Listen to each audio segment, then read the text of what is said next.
Any views or opinions represented on the podcast are personal and belong solely to the creator and do not represent those of people, institutions, or organizations that the creator may or may not be associated with in a professional or personal capacity unless explicitly stated. That's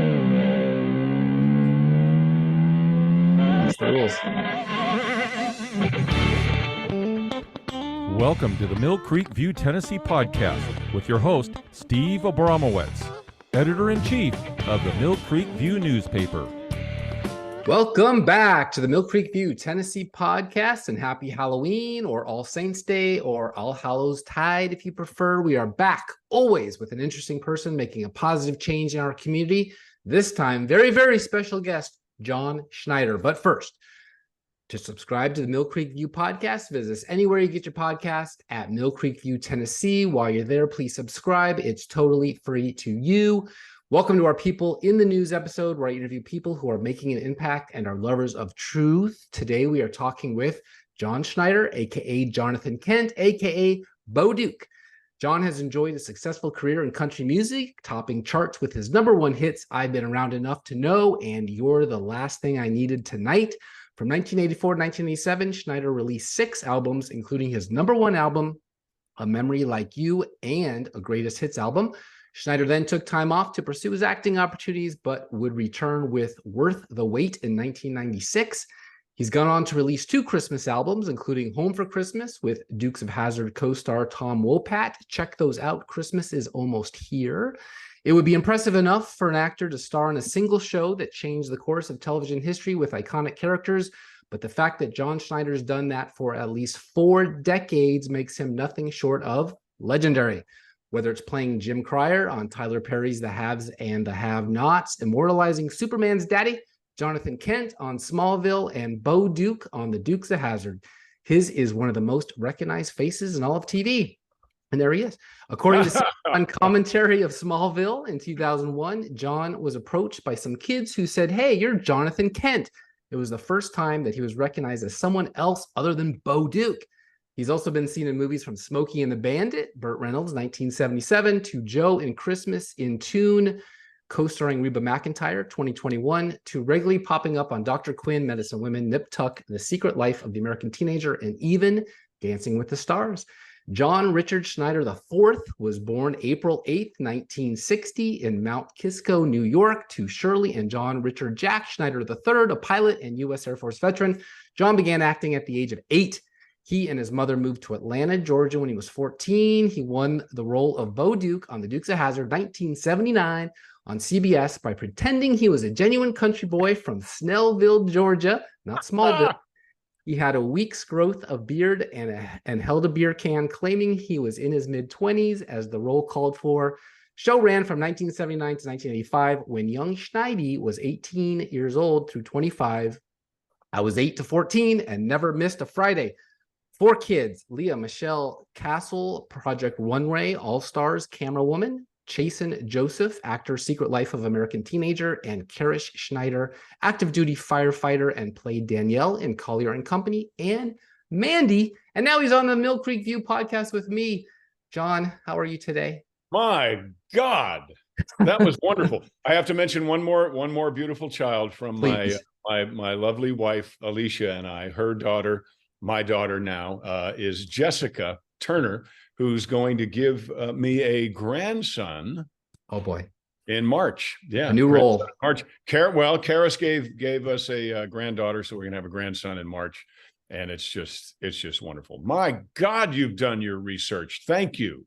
40 years on the screen, and looking up to you as an 8-year-old, the coolest guy I knew on TV was not. I had to do a lot of homework, and I had a lot of editing. Believe me, there was a lot more there. So I'm great, and I'm trying not to be a fanboy and freak out. That's okay. It's great. It's greatly appreciated. When there's some video on YouTube somewhere where somebody came up. I was at a Comic-Con, right, and they were journalism. They were the journalism class, and they wanted to interview me. And I said, "Oh, great." And they came up and said, "Okay, who are you and what do you do?" And I said, "Look, pal," said, "first of all, if you're in journalism school, really, then do your research. Figure out who it is you're talking to, because you never want to say something like that to someone like me or really anybody." So anyway, it was like people were saying, "Oh my gosh, you were mean." So there was this video about John Schneider, Jonathan Kent, being kind of abrupt with this guy. 10 years later, I'm doing a news show in I don't remember where I was, but the person that was interviewing me on the news show said, look, I want to tell you, I'm the guy that you read the riot act to. And had you not done that to me, I never would be where I am today. Look at you giving advice, fatherly advice. Well, it was advice, but it was not, I didn't sugarcoat it because I don't, I'm from New York. Funny thing about me, I'm from Westchester County, New York, which is arguably one of the most confusing counties electorally in our world today. And when I moved to Atlanta with my mother, she worked for IBM. Where did I go to high school? So I was born in Westchester County, New York, and I went to high school in Fulton County, Georgia, arguably the first or second most confused county in our country today. Not to get into politics. Yeah, and you're not confused. I just remember I had your vinyl album right next to Elvis and Grease. So, that's oh my gosh. And Alicia and I did 14 other albums while we were in our 8 years. We did 14 albums. And I honestly don't remember if it was 9 or 11 films. Yeah, I have the details. We're going to get into all of that, but I wanted to start off on a different note. You co-founded with Marie Osmond the Children's Miracle Network charity organization in 1993, and I just want people to know how huge that is. That organization helps children by raising funds for children's hospitals around the United States. A nonprofit. It was 1983. Oh, we're 40 years. Yeah, it's okay. I just want to, because I want people to understand how long we've been doing this. So we actually, the first telethon was in 1983, but it was founded, you have to file paperwork and do things for a 501c3 in 82. So that organization is now 40 years old. Wow. And I'm very, very proud of it. We've raised a little bit over $8 billion. That was what I was getting. Yeah, that is unbelievable. That does the work. And if it wasn't for that, Children's Miracle Network, 4-star rating, so it's legit, no question about it. Worthy cause, 170 facilities. So congratulations to you. We raised money for 170 children's hospitals all across the United States and Canada. And what it is basically we know how to organize people who are already kind of organized. We know how to manage people who are organized and help them raise funds better for their own local children's hospital. So it's been remarkable. I meet children who were children or people who were children way back in the beginning, who now have children of their own who wouldn't be alive if it weren't for the funds raised by Children's Miracle Network. So it really is it's a wonderful part of my life. And I'm very delighted to remember and say that I was 22 years old when we founded it. That's right. I was going to wonder. That's pretty cool. And Marie was pretty young too, right? I mean, you guys were TV but just a little bit older than me. Yeah. Just a little bit older than me. Just a little bit older. So I tell her all the time, I say, the difference between you and I? And she says, male and female. I said, no, I grew up watching you. That's great. That's a good one. She doesn't like that very much, but she's like my sister, so it's okay. You were so young in the 80s. I mean, you wrote and directed several episodes of Dukes of Hazzard, and you did your own stunts, including driving. How would they even let you do that? Let's give credit where credit's due. I drove the car a lot, but I never jumped it. I didn't jump the car. We had, my gosh, we probably had 15 different stuntmen and women who worked on the show all the time. So I did not jump a car until after I turned 50. And I did that right here at John Schneider Studios with Alicia Elaine Schneider as the producer of that movie. And that movie is called Christmas Cars. But fights and all that kind of stuff, I did do all that, but I would be doing a tremendous group of wonderfully talented, daring people a tremendous disservice if I said I did my own stunts in Dukes. I did some of my own stunts. No question, you did the jumping over the hood of the car and all that. Are you? Well, yes, I did slide over the hood of the car, but what could go wrong for anyone but the car? Right. Are It you was a are you paying the Dirk price Bentley. now? No. Okay. And I'm going to jump. I've got one more jump to do. We're making we did 3 movies that were, the first one was a tribute to Smokey and the Bandit called Stand on It. We did a sequel to that called Poker Run. And then we're doing the third installment is called Double or Nothing. And I've already jumped the car once for that, but I have to jump it one more time. And that's going to be at the Nashville Speedway in Nashville, Tennessee, right? So not far from you. Not sure when I'm going to do that, but I'm going to jump the car probably 100 and hopefully 150 to 175 feet. Wow. And it's going to be great fun. And that is a 2016 Hellcat Challenger that has T-tops cut in it. So it'll look like the Smokey and the Bandit Trans Am.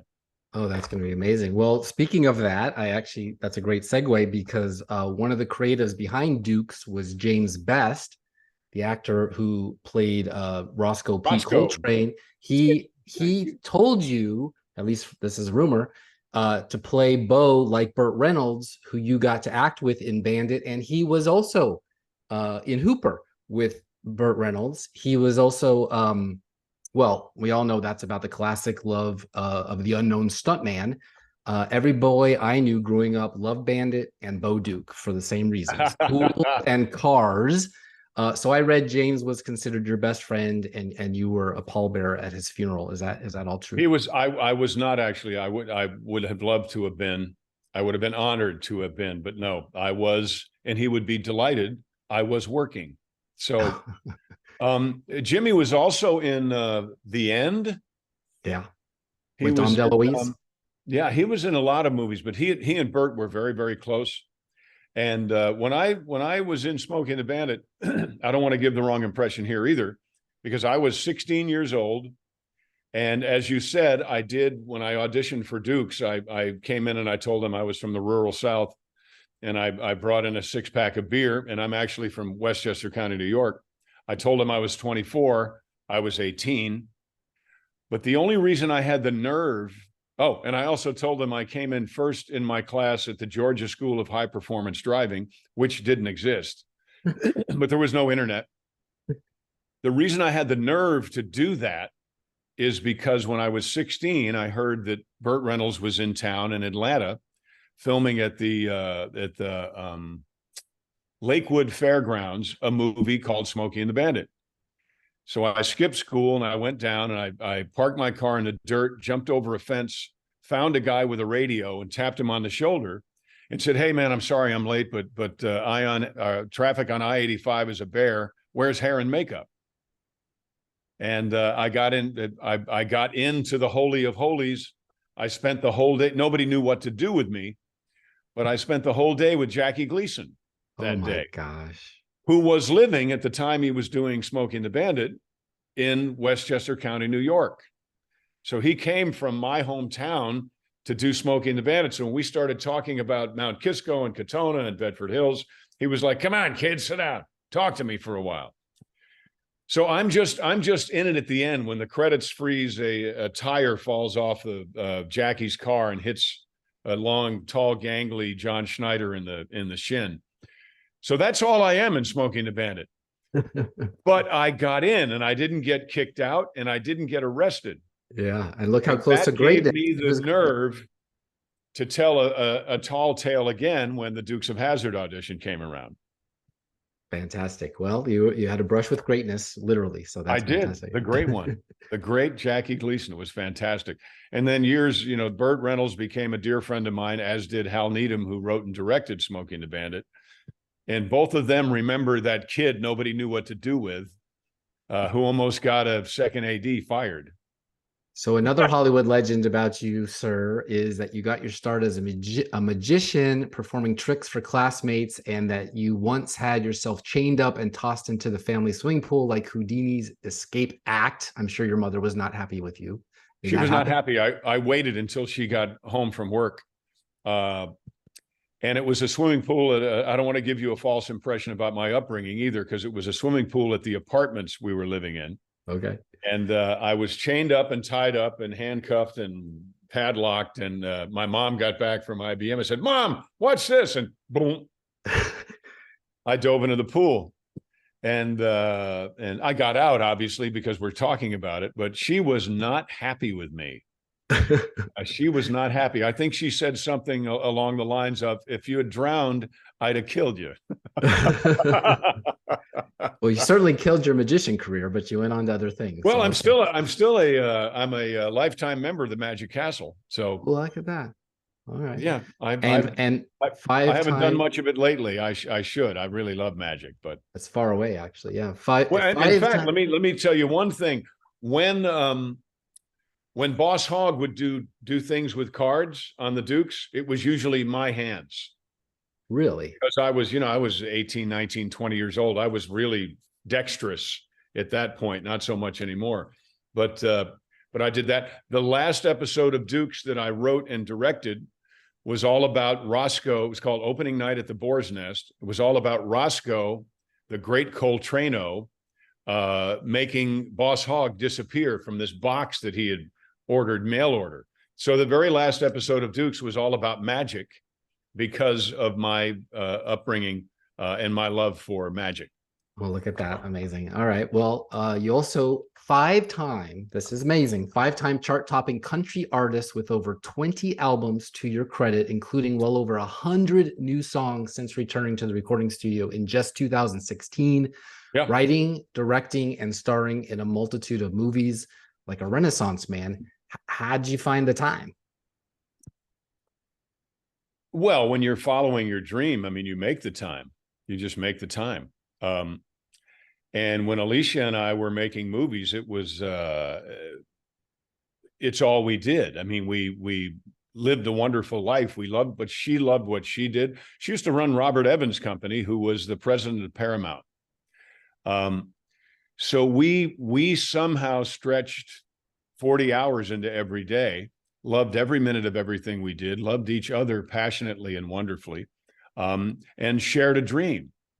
So it's one thing to have a dream and chase a dream, but it's an entirely different thing to be equally yoked with someone who has the same dream,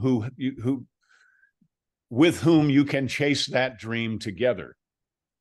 So we did those 14 albums. I did one since she passed away in February. I did a brand new album for her called We're Still Us, which comes out on what I call Orange Friday in honor of the General Lee, which is right at the Friday after Thanksgiving. So see how it all kind of ties together? I do. But they say if you love your work, you never work a day in your life. And if you add to that, not only if you love your work, but you love who you're working with, you'll never work a day in your life. That's amazing. Yeah, I took off your website. Alicia and I are truly the masters of our own destiny. Sink or swim, we lived a lot of life. We enjoy everything, or we wouldn't do it. Most of everything we've discussed, you did. Your wife and executive producer, most everything we've discussed already, you did with your wife, executive producer Alicia Alain. On Twitter, just last week, you reposted my center, my everything, my smile. And that was from February 21, 2023. She went to heaven. From her obituary, Alicia was a force that inspired others. She was kind and gracious to all she met. She always put herself last. She was very protective of her parents. She was mama bear that protected all her cubs. She was a fighter until the end. Alicia will be missed mightily. From everything I could tell about her, she's with Jesus, and you'll be together again one day.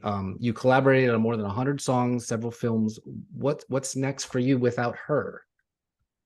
Well, the two things that had to be done this year, they're still with her. It's so unusual. There's some promises made. The first was We're Still Us, the album, which obviously she didn't know anything about.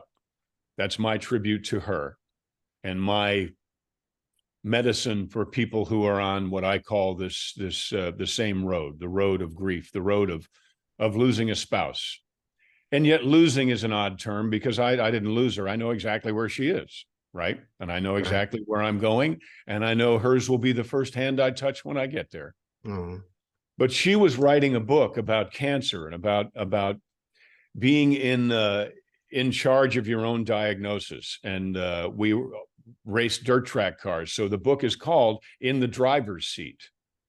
So the very first thing that I believe God touched me on the shoulder and said, do not let that book go away. You finish that book, because there's a lot of important information in there.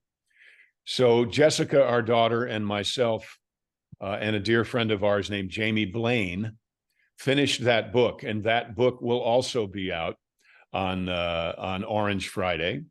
Go to johnschneiderstudios.com, and it's about a lot of things, being in the driver's seat, certainly, but it's also about redefining victory.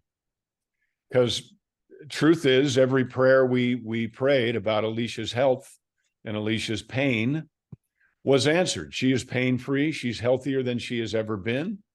She's dancing. She's loving, and she misses me, but she's more patient than I am, because, she's in a world where perhaps there is no time.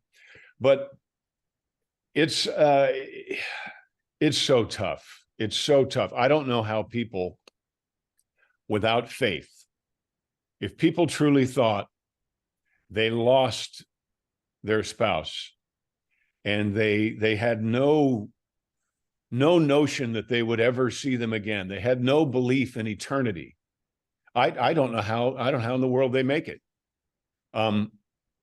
So all of that being said, I'm writing this third installment of Stand On It, Poker Run, Double or Nothing. I'm writing that. Okay. Also, she and I were working on a script that was our love story that now is still our love story, but it has to change a bit. And I'm almost at the point in my soul where I can do this. Almost. It hasn't been a year yet. Right. And I'm told that Thanksgiving, Christmas, and New Year's, that the 3 holidays coming up right now are the hardest, especially the first year. So after that, I believe I'll tackle doing the screenplay that she and I were working on, which is called Winner Take All. Great. And of course, so I'll do that. So I have to do that, and then I have to do some music that's not about grief. I had to do this music about grief and about the hereafter and about, somewhere down the road, we'll be together again. Had to do that to honor her. I live to honor her, and really to help other people who are on this road, because it's tough.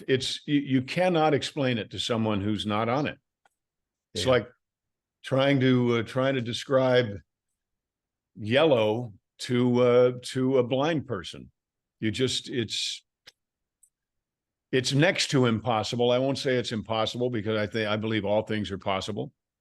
I bet the music will definitely go a long way to help do that, and especially make you happy. And of course, with all this talent of yours, you wrote a book in your own downtime, and writing is very hard. 2019 memoir, My Life, My Way. A reviewer on Amazon named Cyrus Webb, hello Cyrus, said, "I love how he tells his story, but also shares his truth and views about life, success, relationships, and even the controversies such as around the flag. Through it all, he is open, forthright, and reflective, and that is what makes this book well worth the time to read." What would you want to tell a 10-year-old Schneidi to get out of your book? Schneidi. I love that. That's what Annette O'Toole from Smallville called me, Schneidi. Well, my 10-year-old was pretty focused. I've always had what Denver Pyle, my dear Uncle Jesse from Dukes of Hazzard, he said, "You know what you have, John?" And I said, "What's that?" He said, "You have the strength of your ignorance. Don't ever lose it." And I looked at him like, okay, I think I know what that means. And he said, every day, because for some reason, you don't seem to know how impossible what you do every day is. Don't ever lose that. don't ever look at something and think it's an insurmountable task. Because as far as, and he was talking to like a 20-year-old, said, as far as I can tell, you don't think anything is impossible. And I don't. And I didn't at 20, I didn't at 10. So I would tell my 10-year-old, you're on the right track. Okay, there you go. And is that what the book does for folks? Yeah, I think so. Yeah, the okay. book is the book encourages people to dream and dream big. We did a movie. It's a very dark movie and bad language, but I'm a fan of it. We did a movie called Anderson Bench, and at one point the ingenue looks at Anderson and he had just said, that's a pretty big dream you've got there. And she said, there's not much sense in having a small one. So if you're going to dream, and I highly recommend it, dream big, bigger than you can even imagine. You had a very ambitious project called the Odyssey 2018, which released one song a week. I think Paul Liam was your producer.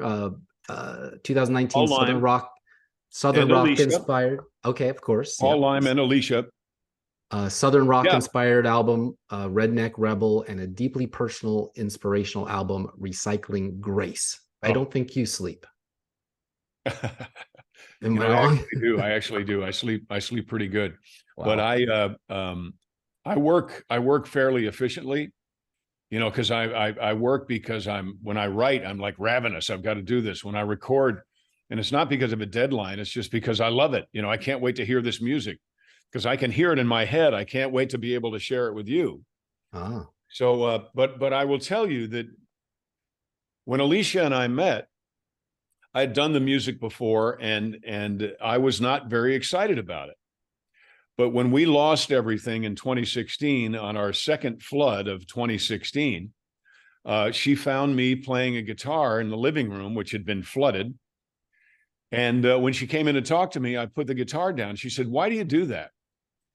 And I said, well, playing the guitar, when things are all gone to hell in a handbag, they make me feel better. And she said, or it makes me feel better. And she said, no. I didn't ask you why you picked it up. I asked you why you ever put it down, because you're obviously so happy when you play it. From that moment on, she said, we're going to do the Odyssey project. We're not going to do one CD. We're not going to do 10 songs. Everybody who listens to country music, everybody who does country music knows your music from the 80s. So we're going to remind them about why your music is so great. We're going to put out a song every Tuesday of next year. So we better get in the studio. So I tell you what, when two people are that in sync, it's God. God put those two souls together without question. Because we did more in any one of our 8 years together than most people do in a lifetime. Yeah. Truly. Yeah, truly. And you don't do that without God. You really don't. And the stuff that we did is really good. Really, really good. I would put any movie or any song we ever cut up against any movie or any song ever made. Yeah, I hope people really check it out, especially those who didn't know this existed in the first place. This is a big deal. And JohnSchneiderStudios.com, or get my app. I have an app. And whose fault is that? Alicia. The John Schneider app. You can download. So whose fault is 10,000 fans traveling annually to your 58-acre compound in Holden, Louisiana for Bow Extravaganza? What's that all about? That's Alicia's fault too. That's my birthday party. That's my birthday party. And I had told her that Willie Nelson did Willie Nelson's birthday bash. I don't know if he's still doing it or not, but I was in the first and second farm aids. And I had mentioned that to her, and she would, like, a little light bulb went off. She said, we can do that here. So we had Kix Brooks play here. We had the Bellamy Brothers play here. We had Kid Rock play here. We've done a lot of stuff here. But she ran that too. I'm telling you, she ran that too. Will it continue? It was remember, she ran Robert Evans' office, Robert Evans' World, and Robert Evans was the president of Paramount. He did The Cotton Club. He did The Godfather. He did Chinatown. He did Harold and Maude, Rosemary's Baby.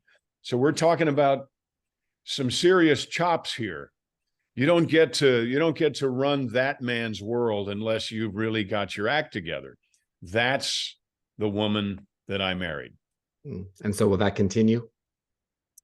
Will what? Will that continue? Will you still have I think the extravaganza? I did it this year. It was hard. It was hard to do it this year. But I believe I'll do it next year. April is a ways away. And a lot of what I'm noticing is that there's the grief doesn't go away. But kind of like in a gym, you know, when you first get to a gym, a 45-pound plate is extremely heavy, but the more you lift it, the stronger you get with it. It's still a 45-pound plate, but your ability to carry it around gets a little bit better.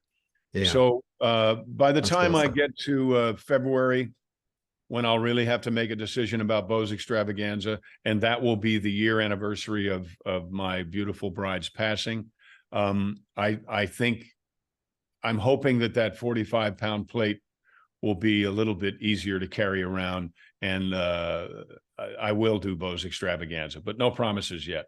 Okay. Well, get my app. My app will tell you. Yeah. John Schneider.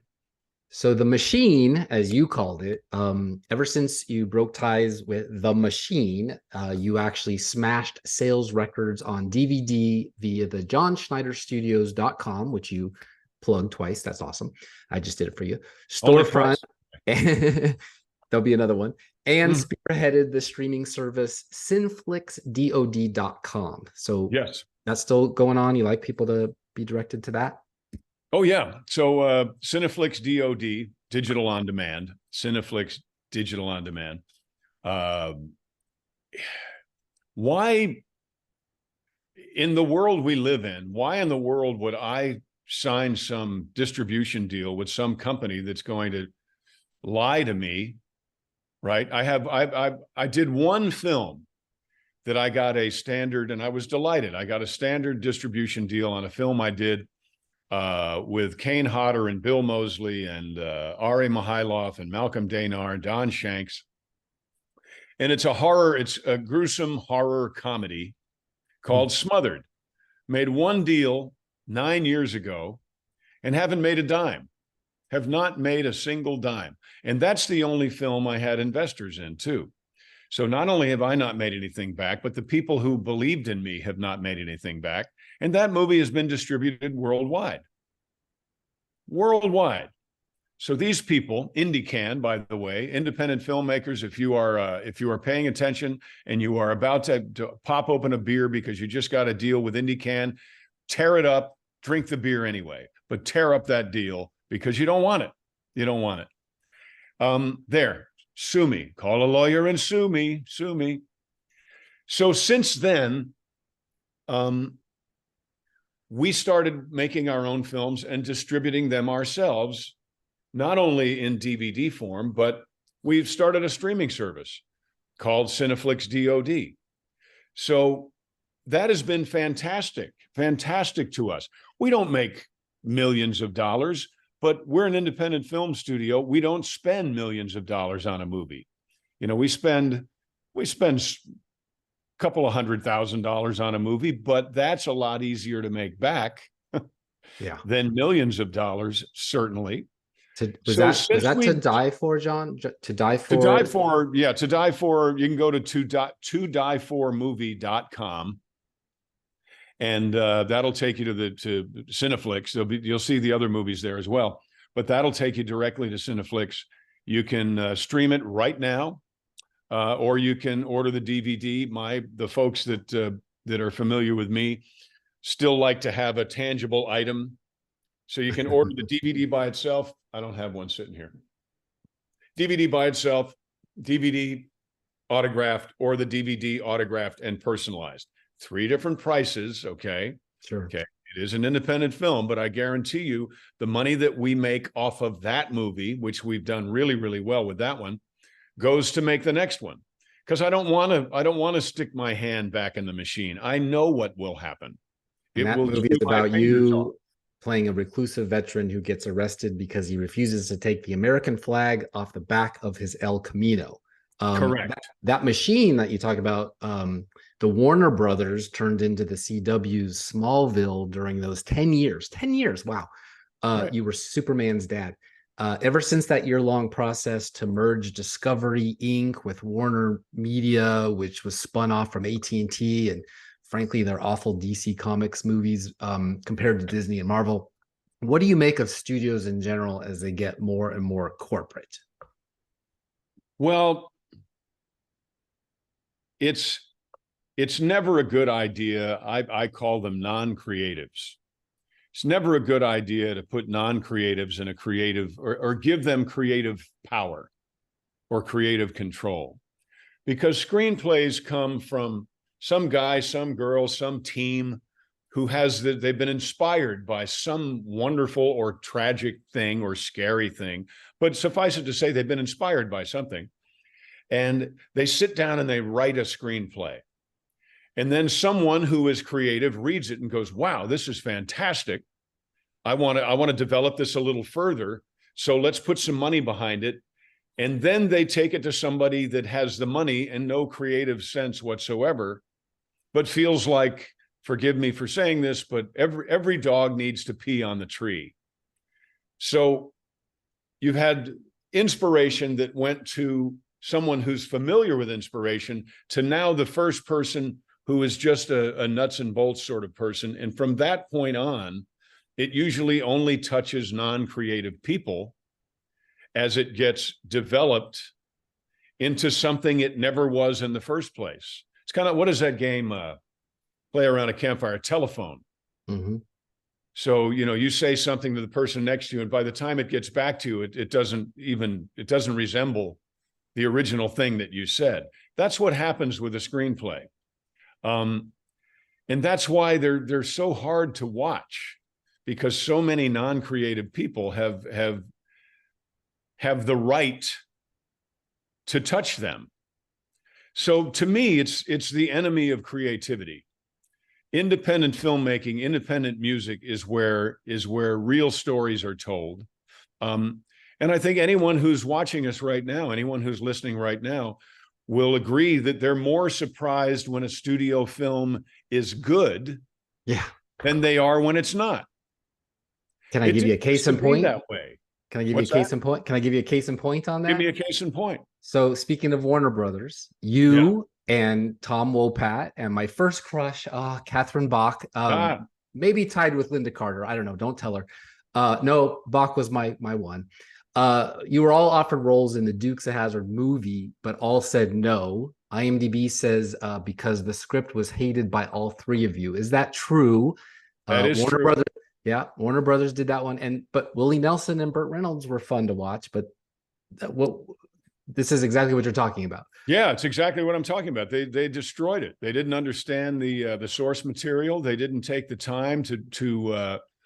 I tell you, the only reason Burt was in that was because he was a big friend of Dukes because of Jimmy Best, and he was a big fan of Dukes. He wanted someone who cared about the source material to be in that movie, because he didn't want. And I'm not saying anything bad about Danny DeVito or John Goodman, but if John Goodman or Danny DeVito had played Boss Hogg, they would have been as bad as Costner in the Superman movie. You should have been that. I say that out loud. I did. He didn't get it. He did not understand Jonathan Kent. You should have been Jonathan Kent, which you already were. I should have been. I truly should have been. But Jessica Simpson was no Catherine Bach, I'll tell you. And the 01 didn't have a flag on the roof. So fake. No, I think it did. I think the flag was on the roof. I think the flag was there. I forget. I don't think they took that off. I don't know, but I don't think they were that balls, because then no one would have seen it. Yeah, totally forgettable. Would have seen an ad for it, and not a single Dukes of Hazzard fan would have gone to see it. But yeah, so that went through the non-creative machine, and what came out was just offensive. Dukes was not an offensive show. Dukes was a moral show with horsepower and a pretty girl who didn't know she was. The reason why you're such a fan of Catherine Bach's Daisy Duke is because Daisy Duke never had any notion that she was sexy or beautiful or anything but a tomboy who could outshoot us with a bow and arrow. She couldn't outdrive us. You know, she might have believed that she could, but she couldn't. The wardrobe person might have had a thing or two to do with that too, but that's a yeah. So And why in the speaking world of they cast folks- Jessica? You know, Daisy Oh, was yeah. the brunette. Why would you cast a blonde to play a brunette's role? I Like you said, the wouldn't cast a creatives. blonde to play Raquel in the life story of Raquel Welch. You just wouldn't do that. Yeah. So anyhow, yeah, The to creatives, prove my point. were not there. But the good news is Dukes of Hazzard stars to reunite at Gallatin Comic Con. Dukes of Hazzard star Tom Wopat, Luke Duke, will reunite with his former hit TV series co-stars John Schneider, that's you, and That's Catherine me. Bach, Daisy Duke, that's her, at the 2023 Gallatin Comic Con on November 11th through 12th, beginning at 10 a.m. at the Gallatin Civic Center. Are you going to be there? Is that all true? I'm or going is to be that- there. I'm going to be there. Yes, you betcha. I'm going to be there. And by the way, I have to throw this out. It's another thing. Saturday night, the 11th, there's an organization called Celebrity Meet and Eat.com. Celebrity Meet and Eat. And I'm going to have 20 of my closest new friends will be part of that. So check that out, celebritymeetandeat.com. It's just me. It's not Tom and Catherine. It's just me. Tom and Kathy and I will be at the Gallatin Comic Con Saturday and Sunday, but the meet and eat is just me. Just Bo. All right. Well, Just Mr. Bo. Schneider, thank you for your time. We love you. We are at the end here. So please tell our listeners where they can go to find out more about you, your social media, if you do that. You told us about your site, but tell us again. The easiest thing to do is get my app because it'll take you to Twitter and Instagram and all that stuff. Go to the App Store, John Schneider. That's it. It's free. It'll work on your laptop or on your iPhone or on your Android, and it'll tell you everything I'm up to. So I would greatly appreciate that. Well, thanks again for coming on with us. I hope to meet you and shake the hands of you and all your cast, and maybe even have you sign my copy of My Life, My Way. And can you send us off with a yeehaw? I don't have anybody to scare in here, right? Okay, it's loud. And by the way, it's yee-haw, not yee-haw. No, that's spelled wrong. Yee-haw. I wrote it down HAA, so I appreciate that. You got it right, and you said it right. It's great. It's great. I thank you, my friend. I look forward to meeting you in person. Thank you, sir. Bye, everybody. I don't understand how you ever did without me. I don't understand how I bring you down to your knees. Welcome to the Stephen C segment of our show where we cover what we just heard. Producer Steve, I am just on heaven's door, whatever you want to say, on cloud nine. What did you think of our guest, Jonathan Kent, Bo Duke? He's wonderful.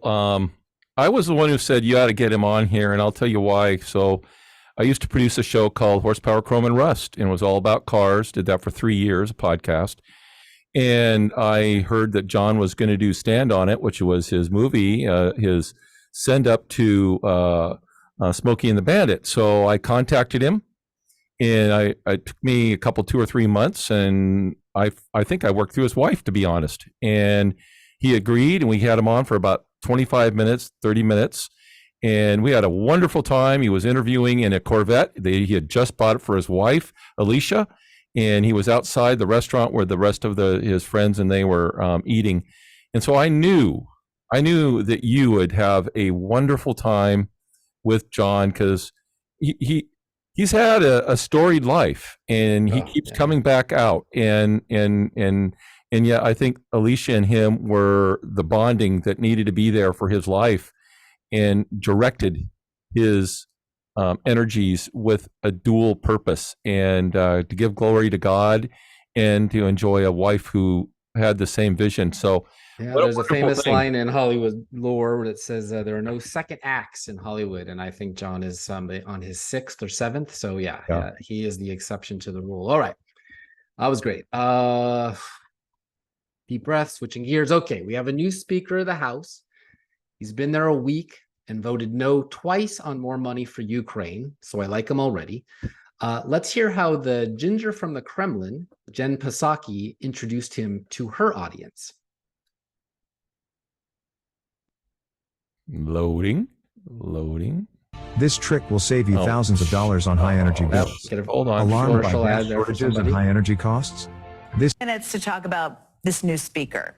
First glance, Mike Johnson does seem fine-ish. Conservative, yes, but he once started a civility caucus with a Democrat. And I mean, if nothing else, he wears a suit and has glasses. How threatening can this guy actually be? Well, he gave us all a little clue as to how he would govern in an interview this week. I am a Bible-believing Christian. Someone asked me today in the media, they said, it's curious, people are curious, what does Mike Johnson think about any issue under the sun? I said, well, go pick up a Bible off your shelf and read it. That's my worldview. You heard that right. The Bible doesn't just inform his worldview, it is his worldview. In fact, during his first speech in his new job, Johnson suggested that his election as speaker was an act of God. Talk about a bit of a humble brag there.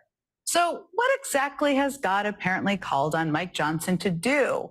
Well, his views on policy are essentially what you'd expect from a religious fundamentalist. They're more divisive than they are divine. Oh, I guess she wouldn't get along with the founding fathers of our country, would she, Steve? Yeah, the Bible is his worldview. Is that funny? Gosh. Is Jen Psaki the communist funny? I think a biblical worldview is fantastic. We need more of that in this world. Yes, we but do. Now this is funny. Clip number 2, just 12 seconds. Tavern where the elite meet to drink. Yeah, hello, is Mike there? Last name, Roch. Hold on, I'll check. My crotch! My crotch! Hey, has anybody seen my crotch lately? Okay, different last name, but I thought that was funny. Check this out. The day the delusions died, a lot of people woke up on October 7th, 3 weeks ago, as progressives and went to bed that night feeling like conservatives. What changed? By Konstantin Kisin, October 22nd, 2023. I don't know this guy's work, but I'm going to find out a lot more. He wrote this: when Hamas terrorists crossed over the border with Israel and murdered 1,400 innocent people, they destroyed families and entire communities. They also shattered long-held delusions in the West. A friend of mine joked that she woke up on October 7th as a liberal and went to bed that evening as a 65-year-old conservative, but it wasn't really a joke, and she wasn't the only one. What changed? The best way to answer that question is with the help of Thomas Sowell, one of the most brilliant public intellectuals alive today. I agree. In 1987, Sowell published A Conflict of Visions. In this now classic, he offered a simple and powerful explanation of why people disagree about politics. We disagree about politics, Sowell argues, because we disagree about human nature. We see the world through one of two competing visions, each of which tells a radically different story about human nature. Will this wake-up moment persist? It depends, in large part, on our courage to look reality in the face. As Sowell explained, when you want to help people, you tell them the truth. When you want to help yourself, you tell them what they want to hear. And the truth is that we have indulged in magical thinking for too long, choosing comforting myths over harsh realities about terrorism, about immigration, and about a host of other issues. In our hunger for progress, we have forgotten that not all change is for the better. Now the world is paying the price for that self-indulgence. Let's hope recent events are the wake-up call we so desperately need.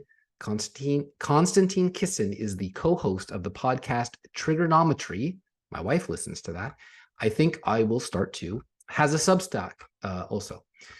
The economy. Treasury to borrow $776 billion in the final 3 months of the year from our great grandkids if we survive. That part's from me. In a closely watched announcement Monday afternoon, the Treasury Department said it will be looking to borrow $776 billion. The Treasury said it expects to borrow $816 billion between January and March. That's like $1 trillion right there in 3 months. The announcement comes 10 days after the government said the fiscal 2023 budget deficit would be about $1.7 trillion. Love inflation? Like not being able to fight wars in the Middle East, Ukraine, and maybe Taiwan at the same time? Well, thank a politician in DC for that, and a college. With a $2 trillion deficit this year, Washington's fiscal failure is worse than you think, by Christopher Jacobs in The Federalist. The federal government ran a deficit of $1 trillion in 2022, which jumped to $2 trillion in 2023. Why did I say college? After Supreme Court struck down loan forgiveness. In the 12 fiscal months that ended on September 30th, the federal deficit effectively doubled compared to 2022, and the fact that Washington would run such high deficits in comparatively good economic times speaks to both the structural problems driving those deficits and the dangers those structural flaws pose to our nation's fiscal future. If you thought Washington had any sense of fiscal discipline, and really, who would ever put the words Washington and sense in the same sentence, the facts on the recently concluded fiscal year should put that notion to rest. Many headlines reported that the federal government ran only a $1.7 trillion deficit last fiscal year, but the effective deficit was higher, and using a small number in headlines obscures the reality of our deficit problem. The accounting issue behind the discrepancy involves the government's giveaway in the form of student loan forgiveness, which President Biden proposed last year. In June, the Supreme Court struck down this program, which is a problem, as unconstitutional. However, the federal government recorded savings on its books of $321 billion because the Biden administration could not spend this money on their giveaway. From the accounting standpoint, Washington ran a roughly $1.4 trillion deficit in 2022 and a $1.7 trillion deficit this year. But if you consider the $321 billion it spent when the Biden administration first announced its forgiveness plan in 2022, and the $320 billion it saved when the Supreme Court struck that plan down, the federal government actually ran a deficit of $1 trillion in 2022, which jumped to $2 trillion in fiscal 2023. Mr. Jacobs concludes, frittering away the nation's future is the worst kind of gift Americans can give their descendants, yet without significant reform, and soon the next generation will almost certainly face a financial future bleaker than that of their parents. Chris Jacobs is founder and CEO of Juniper Research Group and author of the book, The Case Against Single Payer. So obviously he's biased. Trick or treat. And here's my thoughts for the day. Uncle Jesse. Guy came out of an antique shop carrying a big grandfather's clock. Bumped into this drunk, broke the clock. Guy said, "Why don't you watch where you're going?" The drunk says, "Why don't you carry a wristwatch like everybody else?" Uncle Jesse, you know what happens when a politician takes Viagra? He gets taller. Those are from Dukes of Hazzard. Each show had a narrator. They called him the balladeer. Just so happens to have been Waylon Jennings, 16 #1 albums and Country Music Hall of Fame. So the balladeer said, Jesse Duke has been to 2 places in his life, Hazard County and Korea. As far as he's concerned, that's 1 place too many. You know, that's a certain creek that people sometimes canoe up without a paddle. You could say the Duke boys were on that particular creek right now. There's trouble, and then there's trouble. And the trouble with some trouble is at first, it don't look like trouble. Man, I'll tell you, the day they passed out good luck, old Bo and Luke must have been fishing. If it wasn't for bad luck, the Dukes wouldn't have any luck at all. And Waylon Jennings' line about Boss Hogg, he was as happy as a rat trapped in a corn crib because he would have to eat his way out. It's Halloween night. There are tons of things written about All Hallows Eve. Here are just a few quick notes to broaden your wisdom. In the 8th century, Pope Gregory III designated November 1st as a time to honor saints. Soon after, All Saints' Day came to incorporate some of the traditions of Samhain. Samhain was the Druid god of death. The Druids, ancient Celtic polytheic priest, believed in the supernatural and tried to placate the Lord of Death with offerings. Samhain was first observed by Celtic pagans. Samhain marked the Celtic New Year, the end of summer, and the end of the harvest season. It also signaled the beginning of winter, which they associated with death. On this day, the Celts believed the veil between the living and the dead was especially thin. On Halloween's past, when it was believed that ghosts came back to the earth, worldly people thought that they would encounter them if they left their homes. To avoid being recognized by them, people would wear masks when they left their homes after dark so that the ghost would mistake them for fellow spirits. I've chosen to stick with candy and costumes and a fire pit and choose to celebrate the life and joy of the little ones who dress up like superheroes or ballerinas. Adults spoil everything. Enjoy your family and friends. We're in the holiday season. And that is it for this episode. Thank you, John Schneider, for reminding us Jesus loves us and the South will rise again. Yeehaw! And God bless his wife, Alicia, in heaven. Until next time, this is your host, Steve Abramowitz, editor-in-chief of mcview.us. Peace in our time, and G2G. Let's go out with John Schneider singing that iconic Waylon Jennings song, Good Old Boys.